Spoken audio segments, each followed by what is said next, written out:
সুপ্রিয় দর্শক শ্রোতা ভাই বোন, আমাদের কাছে অনেকেই জানতে চান যে কেউ সরকারি প্রতিষ্ঠানে কাজ করছেন অথবা কোনো প্রাইভেট প্রতিষ্ঠানে চাকরি করেন, এমত অবস্থায় তার দায়িত্বের অংশ হিসাবে কোনো কাজ সম্পাদন করার পর ক্লায়েন্ট বা কাস্টমার যার কাজটি তিনি করে দিলেন, তিনি নিজে থেকে স্বপ্রণোদিত হয়ে সম্পূর্ণ সন্তুষ্ট চিত্তে যদি সেই কর্মকর্তা কর্মচারীকে কোনো উপহার উপঢৌকন ইত্যাদি পেশ করেন, অফার করেন, তাহলে সেটা গ্রহণ করা তার জন্য জায়েজ হবে কি না। অনেকে সরকারি অথবা বেসরকারি কোনো প্রতিষ্ঠানে এমন কোনো পদে কাজ করেন যেখানে হয়তো কোনো সাপ্লায়াররা সাপ্লাই করে থাকেন বিভিন্ন মাল ইত্যাদি।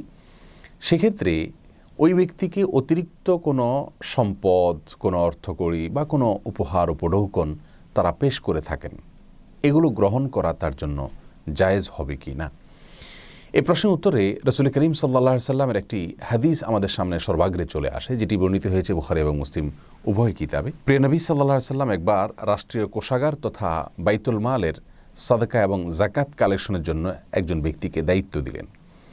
লোকটি তার ডিউটি পালন করতে গিয়ে যখন সাদাকা বা যাকাত কালেকশন করে নিয়ে এলেন, তখন রাসূল করিম সাল্লাল্লাহু আলাইহি সাল্লামের কাছে এনে বললেন, হাদা লাকুম ওয়া হাদা উহদিয়া ইলাই, অর্থাৎ যার কাছ থেকে যাকাত এবং সাদাকা কালেকশন করে আনলাম, তিনি এই সম্পদগুলো দিয়েছেন রাষ্ট্রীয় কোষাগারের জন্য, বাইতুল মালের জন্য, যাকাত বা সদকার অর্থ হিসাবে, এগুলো আপনি গ্রহণ করুন, আর আমাকে ব্যক্তিগতভাবে তিনি এটা উপহার হিসাবে দিয়েছেন।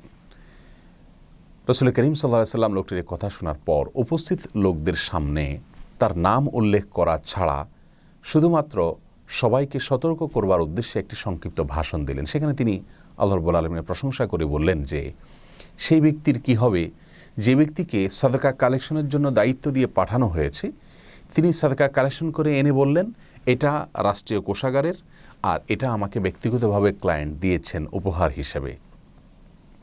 রাসূল করিম সাল্লাল্লাহু আলাইহি সাল্লাম এ কথা বলে জানিয়েছেন মূলত যে তার জন্য অতিরিক্ত সে উপহারটি গ্রহণ করা জায়েজ নয়, গুনাহের কারণ। তিনি একটি পর্যায়ে এও বলেছেন, যে ব্যক্তি তার দায়িত্ব পালন করতে গিয়ে ক্লায়েন্ট বা কাস্টমারের কাছ থেকে কোনো উপহার, কোনো উপঢৌকন ইত্যাদি গ্রহণ করবে, সে এটা তার কাঁধে নিয়ে কিয়ামতের ময়দানে উত্থিত হবে, দাঁড়াতে হবে, তাকে উঠতে হবে আল্লাহ রাব্বুল আলামিনের কাছে। এই হাদিস থেকে অত্যন্ত পরিষ্কারভাবে বিষয়টির সমাধান কিন্তু আমরা পেয়ে যাচ্ছি।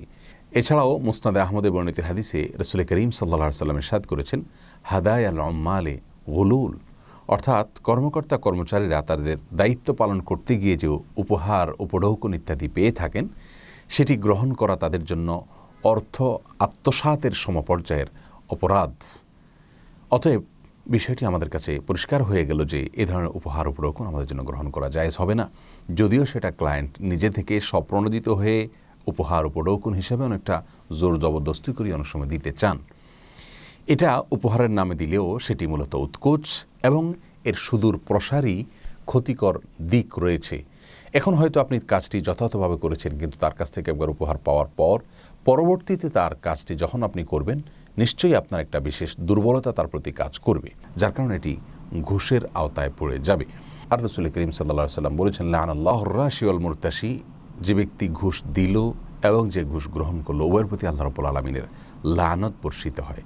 আরও অনেক অনাচারের দিক এখানে রয়েছে, যেগুলোর কারণে এ ধরনের উপহার উপঢৌকন গ্রহণ করা কোনো কর্মকর্তা কর্মচারীর জন্য জায়েজ নেই। তবে এক্ষেত্রে দুটি এক্সেপশন রয়েছে। তার প্রথমটি হলো, আপনি যার কাজ করছেন সে ব্যক্তি, মালিক পক্ষ যদি আপনাকে পারমিশন দেয় যে আপনি ক্লায়েন্ট বা কাস্টমারের কাছ থেকে যে উপহার পেয়েছেন সেটি গ্রহণ করতে পারেন, তাদের যদি কোনো আপত্তি না থাকে, তাহলে সেক্ষেত্রে সেটি আপনার জন্য গ্রহণ করা জায়েজ রয়েছে। কারণ মালিক পক্ষের স্বার্থকে সংরক্ষণ করবার জন্যই ইসলামী শরিয়া বিধান দিয়েছে। যখন তারা সম্মত হবেন এবং আপনাকে অ্যালাউ করবেন যে হ্যাঁ, তুমি ক্লায়েন্ট বা কাস্টমাররা কোনো উপহার দিলে সেটি নিতে পারো, তাহলে সেক্ষেত্রে সেটি আপনার জন্য গ্রহণ করা জায়েজ রয়েছে। আরেকটি এক্সেপশন হলো যে আপনি যদি আপনার ডিউটির সময়ের বাইরের অতিরিক্ত সময়ে ওই ব্যক্তির কোনো কাজ করে দেন এক্সট্রা হিসাবে, তাহলে সেক্ষেত্রে তার জন্য অবশ্যই আপনি পারিশ্রমিক বা হাদিয়া, উপহার ইত্যাদি গ্রহণ করতে পারেন, কোনো অসুবিধা সেক্ষেত্রে থাকবে না। আল্লাহ রাব্বুল আলামিন আমাদের সকলকে সব ক্ষেত্রে আল্লাহর প্রত্যেকটা নির্দেশকে অক্ষরে অক্ষরে মেনে চলার তৌফিক দান করুন। আসসালামু আলাইকুম ওয়া রাহমাতুল্লাহি ওয়া বারাকাতুহু।